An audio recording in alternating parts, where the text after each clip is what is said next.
pula eh.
Mali.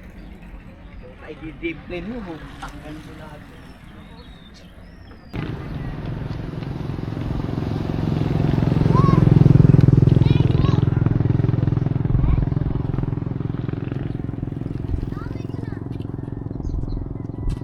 Good morning. Share ko lang yung experience ko rito sa Shimano Fuse 1x10. 40 teeth 11 to 48. May clutch yung may clutch yung RD nya for 10 speed and 11 speed. Pwede yan. Yung brake caliper, ito yung RS305. Ayan, maganda naman to kaysa dati Sora nakalagay sa akin.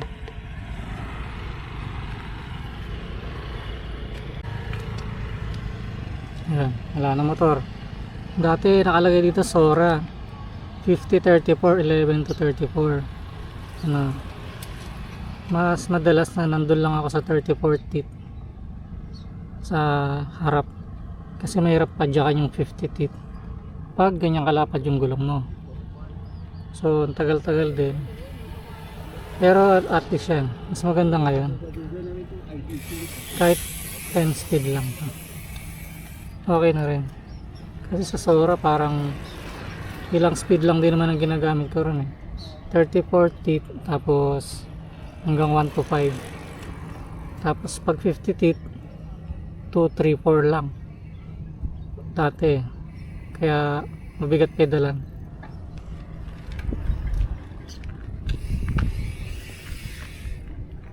Ito pala brake lever lang to, hindi siya napipindot. Ito dual control lever, STI.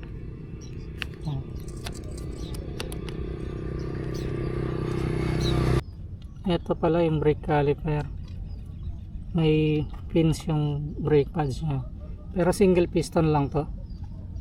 Yan, single piston.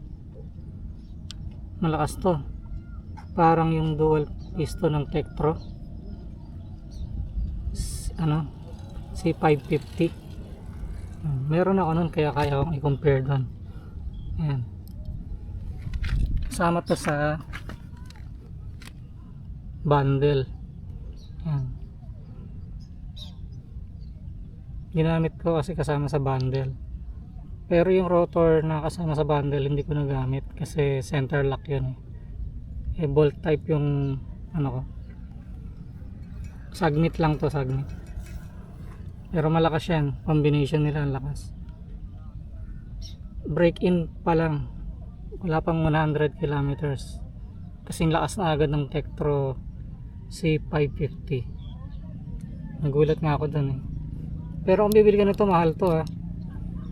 Kung bibili ka, ito lang. Nag C550 ka na lang. Kasi yung dual piston. Ito isa lang. Ano, kung gusto mo rin yan, okay naman yan. Pero kung may budget ka, dagdagan mo na lang. Punta ka na lang ng GRX. Ako kasi wala akong budget eh. May 15,000 difference din kasi. Kaya hindi ko kinuha. Ang ginawa ko yung base.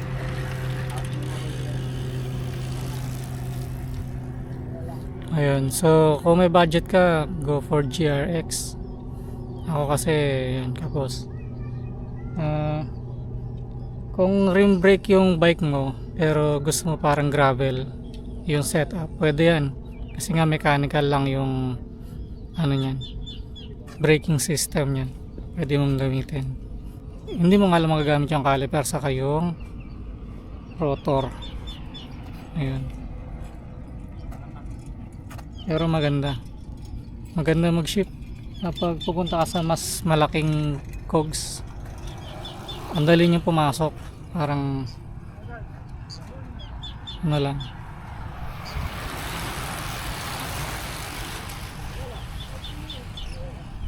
Pag pupunta ka sa mas malaki na cogs or mas madaling gear, ano lang, 1/4 na pedal mo lang papasok na.